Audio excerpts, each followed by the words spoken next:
Hello दोस्तों, आप सभी का मेरे यूट्यूब चैनल पर हार्दिक स्वागत है। दोस्तों, आज से हम एमपीटेट वर्ग 3 एवं सीटेट के लिए पर्यावरण शिक्षण शास्त्र के महत्वपूर्ण प्रश्नों की सीरीज स्टार्ट कर रहे हैं। ईवीएस पेडागोजी अति संभावित एमसीक्यू प्रश्न है और अंतिम दिनों में आप ऐसे प्रश्नों को करके ज़रूर ही सफल होंगे। देख सकते हैं कि अभी वर्तमान में चल रहे एमपीटेट के पेपर के अनुसार किस अध्याय से या किस टॉपिक से कहाँ से प्रश्न आ रहे हैं, उन सभी को ध्यान में रखकर ये वीडियो बनाया जा रहा है। उन सभी को अध्यायों से लिए गए प्रश्न ही इसमें दिए गए हैं जो बहुत ही महत्वपूर्ण हैं और आप अंतिम दिनों में ऐसे प्रश्नों के माध्यम से एक अच्छा बेहतरीन रिवीजन कर पाएंगे। एक शॉर्ट वीडियो के माध्यम से अच्छा रिवीजन हो जाएगा। तो चलिए दोस्तों, आज की वीडियो की शुरुआत करते हैं और पहला प्रश्न देखते हैं कि पर्यावरण अध्ययन में चित्र पढ़ना एक महत्वपूर्ण क्रियाकलाप है। निम्न में से कौन सा संकेत का बच्चों में आकलन चित्र पढ़ने के द्वारा हो सकता है? तो यहाँ पर देखिए, कोडवर्ड में इसका आंसर देना है अवलोकन और अभिलेखन, लेखन, अभिव्यक्ति, विश्लेषण या प्रयोग करना। तो इसका सही आंसर हो जाएगा बी, अर्थात अवलोकन और अभिलेखन, अभिव्यक्ति, विश्लेषण, ये तीनों चीज़ें ही व्यक्ति के आकलन के द्वारा, चित्र पढ़ने के द्वारा हो सकता है। चित्र पढ़ने के द्वारा हो सकता है, जबकि प्रैक्टिकल इसमें नहीं आएगा। इस प्रकार से इसका बी आंसर हो जाएगा। थोड़ा प्रश्न बड़ा है लेकिन दोस्तों महत्वपूर्ण भी है। आप ऐसे प्रश्नों को थोड़ी सी समझ लगाकर हल कर सकते हैं, लेकिन प्रश्न बहुत ही महत्वपूर्ण है। सीटेट लेवल का है जो आपके एमपीटेट में भी आ सकता है और आजकल पेपर का लेवल या पैटर्न सेंट्रल के पेपरों की तुलना में ही रखा जाने लगा है। उसी से ही कई बार कॉपी पेस्ट करके प्रश्न दिए जाते हैं। तो दोस्तों, ऐसे प्रश्नों को हल करना हमें ज़रूरी है। तो यहाँ पर इसका सही आंसर बी हो जाएगा। अगला सवाल देखते हैं, निम्नलिखित में से कौन सा ईवीएस के व्यापक विषयों के अंतर्गत नहीं आता है? यानी कि व्यापक विषयों में क्या नहीं आता है? तो इसका आंसर हो जाएगा बी, अर्थात पौधे नहीं आता है, जबकि परिवार और रिश्तेदार आते हैं, आश्रय भी आता है, चीज़ें जो हम बनाते हैं या करते हैं, ये टॉपिक भी पर्यावरण के अंतर्गत या ईवीएस के अंतर्गत आता है। जबकि पेड़ पौधे उसका व्यापक पार्ट नहीं है, सूक्ष्म पार्ट तो कह सकते हैं, पर व्यापक पार्ट परिवार, रिश्तेदार, आश्रय और चीज़ें हैं। तो इसका बी आंसर सही हो जाएगा। क्या हो जाएगा? इसका बी आंसर सही हो जाएगा। अगला सवाल देखते हैं, पर्यावरण अध्ययन को परिभाषित किया गया है। आप ऑप्शन को देखिए, इस प्रकार से इसका सही आंसर ए होना चाहिए। अर्थात पर्यावरण अध्ययन को परिभाषित किस में किया गया है कि एक बहुविषयक शैक्षणिक क्षेत्र जो पर्यावरण के साथ मनुष्य के संबंध को व्यवस्थित रूप से अध्ययनरत करता है, उसे हम पर्यावरण अध्ययन कहेंगे। तो इसका ए सबसे उचित आंसर हो जाएगा। ये परिभाषा से संबंधित है, थोड़ा सा ध्यान रखने वाला है। तो आप इस कथन या इस वाक्य को जरूर याद रखें कि जिसमें शैक्षणिक क्षेत्र जो पर्यावरण के साथ साथ मनुष्य के संबंध को भी व्यवस्थित अध्ययनरत करता है, उसे हम क्या कहेंगे? पर्यावरण अध्ययन। ये आंसर हो जाएगा। अगला सवाल देखते हैं, पर्यावरण अध्ययन का उद्देश्य क्या है? तो इसका सही आंसर होना चाहिए डी, अर्थात मूल्य शिक्षा का महत्व। पर्यावरण अध्ययन का मुख्य उद्देश्य क्या होना चाहिए? मूल्य शिक्षा का। मूल्य का मतलब होता है जो व्यक्ति के जीवन या सिद्धांतों के लिए आवश्यक हो, उसे हम मूल्य शिक्षा कहेंगे। और पर्यावरण अध्ययन के माध्यम से ही हम मूल्य शिक्षा को ग्रहण कर सकते हैं। पर्यावरण मतलब हम अपने आसपास के परिवेश से शिक्षा को ग्रहण कर सकते हैं जो हमारे मूल्य के उद्देश्यों के लिए आवश्यक होता है। इस डी आंसर हो जाएगा इसका। अगला प्रश्न देखते हैं, अभय ने अपने छात्रों से उन बीमारियों पर समूह में एक सर्वेक्षण करने के लिए कहा जिनसे उनके पड़ोस के लोग पीड़ित थे। पाठ्यपुस्तक में सर्वेक्षण का उल्लेख नहीं किया गया। इस शिक्षण अधिगम की रणनीति के लिए कौन सा विकल्प प्रासंगिक नहीं है, मतलब सही नहीं है? तो इसका सही आंसर इसने बच्चों को डेटा हैंडलिंग समझने और एक साथ काम करने में सक्षम बनाया। इससे समुदाय को उन बीमारियों में समझने में मदद मिली जिनसे वे पीड़ित थे, या इसने समुदाय के साथ बातचीत करने का अवसर प्रदान किया, या इससे बच्चों को वास्तविक जीवन के साथ सीखने में मदद मिली। तो इससे क्या नहीं हुआ, बाकी सब चीज़ें हुई हैं। तो इसका सही आंसर क्या होना चाहिए? बी, अर्थात इससे समुदाय को उन बीमारियों को समझने में मदद मिली जिससे वे पीड़ित थे।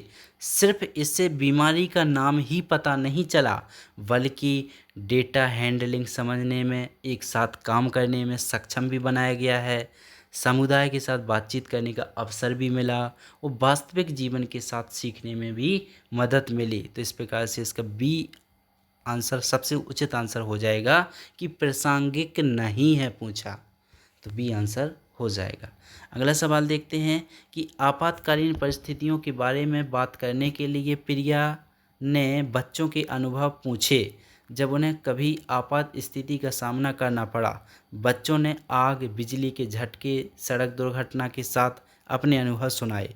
उन्होंने प्रश्न पूछे, उनकी मौजूदा समझ का आकलन किया और समाचार पत्रों से, सड़क सुरक्षा विज्ञापनों से जैसे संसाधनों का उपयोग करके सुरक्षा पहलुओं पर चर्चा की, और क्रमशः आग और बिजली के झटके पर सुरक्षा दिशा निर्देशों पर भी चर्चा के लिए एलपीजी और इलेक्ट्रिक बल्ब का इस्तेमाल किया।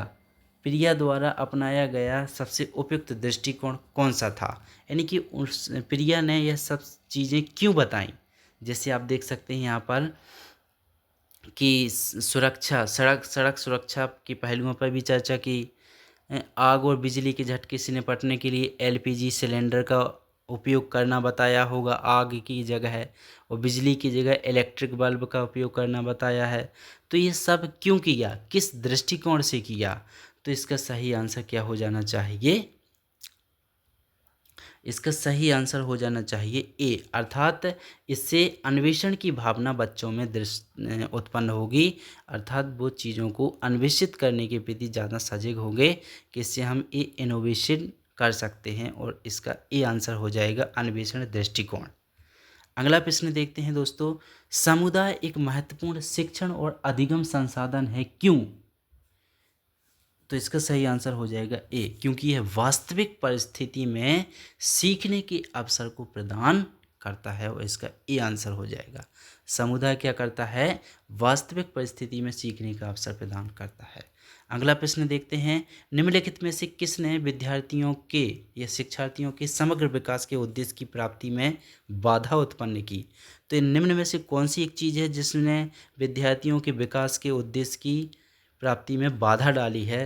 तो इसका सही आंसर हो जाएगा ए, अर्थात शैक्षिक क्षेत्रों में बच्चों की क्षमताओं के मूल्यांकन पर जो ज़्यादा जोर देते हैं, इससे उन्हें समग्र विकास की प्राप्ति नहीं हो पाती है। तो इसका नेगेटिव आंसर पूछा था, जो इसका नेगेटिव आंसर ए है। क्या है इसका नेगेटिव आंसर? ए है। अगला सवाल देखते हैं, बच्चे के शैक्षणिक एवं सह शैक्षणिक दोनों क्षेत्रों में अधिगम प्रदर्शन प्रगति के प्रमाणों जिनको आकलन के विभिन्न उपकरण एवं तकनीशियों का उपयोग करके एकत्रित किया गया कि व्यवस्थित प्रलेखन की प्रक्रिया को क्या कहा है? तो इसका आंसर हो जाएगा सी, अर्थात उसे अभिलेखन कहते हैं। दोस्तों इसको थोड़ा याद रखना पड़ेगा कि जिसमें शैक्षणिक और सह शैक्षणिक दोनों पक्षों का वर्णन किया जाता है, उसे हम अभिलेखन कहते हैं। अगला प्रश्न देखते हैं दोस्तों, ईवीएस शिक्षण अधिगम में कक्षा में प्राप्त अधिगम को विद्यालय के बाहर के जीवन से जोड़ने, यहाँ पर थोड़ा सा समझने वाली बात है, विद्यालय के बाहर के जीवन से जोड़ने, इसे समृद्ध करने का तात्पर्य क्या है? तो इसका सही आंसर हो जाएगा सी, अर्थात पाठ्य पुस्तकों या जो अपनी पुस्तकें हैं उनसे बाहर जाना कहलाएगा, बाहरी जीवन से जुड़ना। तो सी आंसर हो जाएगा इसका। अगला प्रश्न देखते हैं कि फलालेन ग्राफ एक है, कैसी सामग्री है? दृश्य या श्रव्य या दृश्य विजुअल, यानी कि श्रव्य और दृश्य दोनों, या फिर ना तो श्रव्य है या ना ही दृश्य है। तो इसका सही आंसर क्या हो जाएगा? ए, अर्थात यह दृश्य सामग्री है। फलालेन ग्राफ के बारे में थोड़ा जानना है, इससे आप देख के या समझ सकते हैं। एक हिसाब से ये चार्ट या ग्राफ होता है जिसके माध्यम से आप चीज़ों को देखकर समझ सकते हैं, तो यह दृश्य सामग्री के अंतर्गत आता है। अगला प्रश्न देखते हैं, निम्नलिखित में से किसे छात्रों को सीखने के प्रदर्शन की अभिलेखन और रिपोर्टिंग से लाभ होता है? अभिलेखन आप ऊपर पढ़ चुके हैं, जिसमें विद्यार्थी के शैक्षिक और शैक्षिक दोनों पक्षों का वर्णन किया जाता है। और रिपोर्टिंग से क्या लाभ होता है? छात्रों के माता पिता, छात्रों के सलाहकार या स्कूल के प्रशासक। तो इसका कोड वर्ड में आंसर देना है। तो इससे लाभ होता है, किसे लाभ होता है इसके बारे में बताना है। तो इसका सही आंसर हो जाएगा, क्या हो जाएगा? डी, अर्थात 1, 2 और 3 ही इसका सही आंसर होगा। पहला यानी कि उससे छात्रों के माता पिता को जानकारी मिलेगी कि हमारा छात्र या हमारा बच्चा कहाँ तक सीखा है। 2, छात्रों के सलाहकार को यानी कि जो काउंसलर होते हैं उन्हें भी पता चलेगा। और 3, मतलब कि स्कूल के प्रशासक को भी पता चलेगा, यानी कि सभी इन तीनों चीज़ों को पता चलेगा उनके अभिलेखन और रिपोर्टिंग से। अगला प्रश्न देखते हैं, अधिगम हेतु भ्रमण में यह महत्वपूर्ण है कि शैक्षिक भाग पर अधिक जोर ना दिया जाए, वातावरण को अनौपचारिक रखा जाए। तो इसका सही आंसर क्या हो जाना चाहिए? सी, अर्थात दोनों ही बातें सही हैं। भ्रमण से हम क्या सीख सकते हैं? एक तो शैक्षिक भाग पर अधिक जोर ना दिया जाए, उन्हें कुछ बाहरी दुनिया के बारे में भी समझाया जाए और बताया जाए। वातावरण को अनौपचारिक रखा जाए, बिल्कुल नियम स्ट्रिक्ट नहीं रखना चाहिए। छोटे बच्चे हैं तो लचीलापन वातावरण रखना चाहिए। यदि वो किसी बात को सहमति बताते हैं तो उसे मान्यता देते हुए उन्हें बेहतरीन तरीके से समझाना चाहिए। तो इसका सही आंसर क्या हो जाएगा? दोनों, अर्थात सी इसका सही आंसर हो जाएगा। अगला प्रश्न देखते हैं कि कक्षा 3 के छात्रों को रमा ने सिखाया कि पिता, माँ और उनके बच्चे एकल परिवार का गठन करते हैं, और यदि दादा दादी और अन्य रिश्तेदार साथ रहें तो यह एक विस्तार परिवार कहलाएगा। आप इस बारे में क्या सोचते हैं? शिक्षण अधिगम दृष्टिकोण समावेशी नहीं है। परिवार की अवधारणा को इसी तरह सिखाया जाना चाहिए। परिवार की परिभाषा गलत है, या रमा अपने छात्रों के प्रति असंवेदनशील है। तो इसका सही आंसर हो जाएगा ए, अर्थात इसमें समावेशी नहीं है। शिक्षण अधिगम दृष्टिकोण समावेशी नहीं है। समावेशी का मतलब होता है सभी को साथ लेकर चलना। चूँकि यहाँ पर दो परिवारों की, एकल परिवार और विस्तार परिवार यानी कि संयुक्त परिवार की चर्चा की गई है, और इसमें अलगाव की बताई गई है। साथ रहते हैं मतलब कि एकल परिवार में दादा दादी और अन्य रिश्तेदार साथ नहीं रहते हैं, यानी कि अलगाव की बात कही गई है। तो यहाँ पर समावेशी का कोई अर्थ नहीं रहा। समावेशी में सभी को साथ लेकर चलना पड़ता है। इस प्रकार से ए इसका सबसे उचित आंसर हो जाएगा। अगला प्रश्न देखते हैं, क्षेत्र भ्रमण के कार्य पत्रक का क्या महत्व है? यह बच्चों को अधिक ध्यान से देखने के लिए मार्गदर्शन कर सकते हैं, या केवल एक ही प्रकार के भ्रमण में प्रयोग लाया जा सकता है? तो इसका सही आंसर हो जाएगा ए, केवल एक ही इसका कथन सही है। यह बच्चों को अधिक ध्यान से देखने के लिए मार्गदर्शन तो करते हैं, परंतु ये बात गलत है कि उनका जो भ्रमण के कार्य पत्रक है ना, जो वो केवल एक ही प्रकार के भ्रमण में प्रयोग लाया जाए। आप एक भ्रमण पत्रक से उसकी जानकारी को एकत्रित करके किसी दूसरे भ्रमण के बारे में भी उससे सहायता ले सकते हैं। तो ये वाला विकल्प गलत हो जाएगा, और प्रश्न के अनुसार इसका सही आंसर ए हो जाएगा, यानी कि केवल ए। अगला प्रश्न देखते हैं, शिक्षक द्वारा प्रस्तावित अधिगम भ्रमण स्थल का प्रारंभिक दौर है, यानी कि प्रस्तावित अधिगम भ्रमण स्थल का प्रारंभिक दौर क्या है? तो इसका सही आंसर हो जाएगा सी, अर्थात वांछनीय दौर है। यानी कि प्रारंभिक स्तर पर क्या होना चाहिए? भ्रमण स्थल एक वांछनीय होना चाहिए, यानी कि उनकी इच्छा के अकॉर्डिंग होना चाहिए बच्चों के। तो इस प्रकार से सी इसका आंसर हो जाएगा। अगला प्रश्न देखते हैं कि शैक्षिक भ्रमण निम्न में से किस प्रकार के बच्चों के विकास में सहायता करते हैं? सुधारीकरण और समाजीकरण में, केवल मजे करने में, छुट्टियों का आनंद लेने में, या विशेषताओं में वृद्धि करने में? तो इसका सही आंसर हो जाएगा ए अर्थात सुधारीकरण और समाजीकरण में आप बच्चों को भ्रमण पर ले जाते हैं, इससे आप सामाजिक लोगों से संपर्क कराते हैं, तो इससे उनका समाजीकरण और सुधारीकरण भी होगा और इसका ए सबसे सही आंसर हो जाएगा। अगला प्रश्न देखते हैं कि निम्नलिखित में से कौन सी ईवीएस कक्षा में गतिविधि है, यानी कि ईवीएस की गतिविधि निम्न में से कौन सी है, तो इसका सही आंसर हो जाएगा डी अर्थात उपयुक्त सभी। फील्ड का भ्रमण करना भी ईवीएस के अंतर्गत आता है, चित्र पढ़ाना भी ईवीएस के अंतर्गत ही आता है और श्याम पट्ट का उपयोग करना भी ईवीएस के अंतर्गत आता है। इस प्रकार से डी इसका सबसे उचित आंसर हो जाएगा ऑल ऑफ दिस, यानी कि उपयुक्त सभी। अगला प्रश्न देखते हैं कि पर्यावरण अध्ययन पाठ्यक्रम बच्चों की समग्र शिक्षा का कारण बन सकता है, यदि क्या हो। पर्यावरण अध्ययन पाठ्यक्रम बच्चों की समग्र शिक्षा का कारण बन सकता है। कब बन सकता है? जब उसमें समावेशी शिक्षा भी हो, विषयगत शिक्षा भी हो व एकीकृत शिक्षा भी हो। तो इस प्रकार से यदि तीनों जी लक्षण पाए जाते हैं तो उसे हम समग्र शिक्षा के रूप में कहेंगे। इस प्रकार से इसका डी आंसर हो जाएगा। अगला प्रश्न देखते हैं, ईवीएस पाठ्य पुस्तक में सपेरे पर एक अध्याय है। इसका उद्देश्य बच्चों को जागरूक करना है और संवेदनशील बनाना है कि सपेरे सांपों को नुकसान नहीं पहुंचाएं और उन्हें अपनी आजीविका से वंचित करने से पहले विकल्पों को प्रदान करने की आवश्यकता है।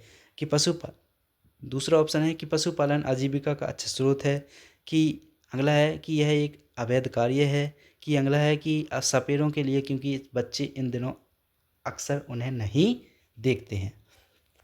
तो इसका सही आंसर हो जाएगा ए अर्थात कि सपेरे सांपों को नुकसान नहीं पहुंचावें, अपनी आजीविका से वंचित करने से पहले विकल्पों की तलाश या प्रदान करने की आवश्यकता है। तो इस प्रकार से ए इसका सही आंसर हो जाएगा। क्या हो जाएगा? ए इसका सही आंसर हो जाएगा।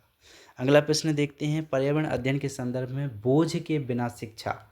थोड़ा सा समझना, ये बहुत ही महत्वपूर्ण है। एनसीएफ 2005 में इसकी चर्चा की गई थी कि बिना बोझ के शिक्षा या बोझ के बिना सीखना क्या बताता है। तो इसका सही आंसर हो जाएगा ए, यानी कि अबोध का भार कम करने की ज़रूरत है। अबोध का भार कम करने की ज़रूरत है। इस प्रकार से ए इसका सही आंसर हो जाएगा। अगला प्रश्न देखते हैं, ईवीएस के शिक्षण में एक शिक्षक को पेड़ों की पत्तियों के बारे में सबसे अच्छा तरीका क्या होना चाहिए। तो इसका सही आंसर होना चाहिए डी अर्थात बच्चे को बगीचे में ले जाना चाहिए और उनसे पेड़ पौधों के बारे में जानना चाहिए, उनकी पत्तियां फूल के बारे में जानेंगे। अर्थात यहाँ पर पत्तियों के बारे में ही कहा गया है, तो पत्ती के अलावा वो पौधे के अन्य भागों को भी समझ पाएंगे। छात्रों को प्रत्यक्ष अनुभव कराना चाहिए, अर्थात बगीचे में उसका भ्रमण कराएं।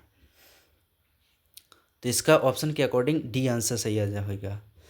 अगला प्रश्न देखते हैं, शिक्षण अधिगम प्रक्रिया में अध्यापक और विद्यार्थी की भूमिका के आधार पर इनकी विधियों को वर्गीकृत किया गया है। अनुदेशात्मक या फिर विद्यार्थी अनुकूल विधियां। तो इसका सही आंसर क्या हो जाएगा? सी अर्थात ये दोनों ही दिए गए हैं, अनुदेशात्मक विधि और विद्यार्थी अनुकूलन विधियां भी दिए गई हैं। शिक्षण अधिगम प्रक्रिया में अध्यापक और विद्यार्थी की भूमिका के आधार पर विधियों को कौन कौन रूपों में बांटा गया है? एक तो अनुदेशात्मक और दूसरा विद्यार्थी अनुकूलित विधियां। तो इसका सी आंसर हो जाएगा, अर्थात दोनों। अगला प्रश्न देखते हैं, निम्नलिखित में से कौन सा शिक्षण में वीडियो कॉन्फ्रेंस का उपयोग करने का लाभ नहीं है, यानी कि वीडियो कॉन्फ्रेंस का उपयोग करने का लाभ ना हो, मतलब किसी में आवश्यकता नहीं है। तो इसका सही आंसर होना चाहिए बी अर्थात कक्षा के दौरान श्रव्य दृश्य गुणवत्ता में कभी भी व्यवधान नहीं होता है। क्या नहीं होता है? व्यवधान नहीं होता है। ये बात गलत है, ये बात गलत है, जबकि व्यवधान होता है और इसका उपयोग करने का लाभ नहीं है। तो इस प्रकार से बी इसका आंसर हो जाएगा। यहाँ पर नेगेटिव आंसर पूछा था। अगला प्रश्न देखते हैं कि रचनात्मक आकलन के बारे में निम्नलिखित में से कौन सा सही नहीं है, यानी कि गलत बताना है रचनात्मक आकलन के बारे में, क्रिएटिव आकलन। तो इसका सही आंसर क्या हो जाना चाहिए? डी अर्थात यह आमतौर पर छात्रों द्वारा पाठ्यक्रम या शैक्षणिक वर्ष के अंत में लिया जाता है। कब लिया जाता है? अंत में लिया जाता है, ताकि उन्होंने जो कुछ सीखा है उसका उसका प्रदर्शन या उसका योग प्रदर्शन किया जा सके। तो इस प्रकार से इसका डी आंसर हो जाएगा, जो सही नहीं है। रचनात्मक आकलन अंत में ना होकर के शैक्षणिक सत्र या जो पाठ्यचर्या हो रही है उसके बीच में होता है। कहाँ होता है? बीच में होता है, ना कि अंत में। अंत में नहीं होता है। तो अगला प्रश्न देखते हैं, निम्नलिखित में से कौन सा शिक्षण में वीडियो कॉन्फ्रेंस का उपयोग करने का लाभ नहीं है? ये प्रश्न डबल रिपीट कर दिया गया है।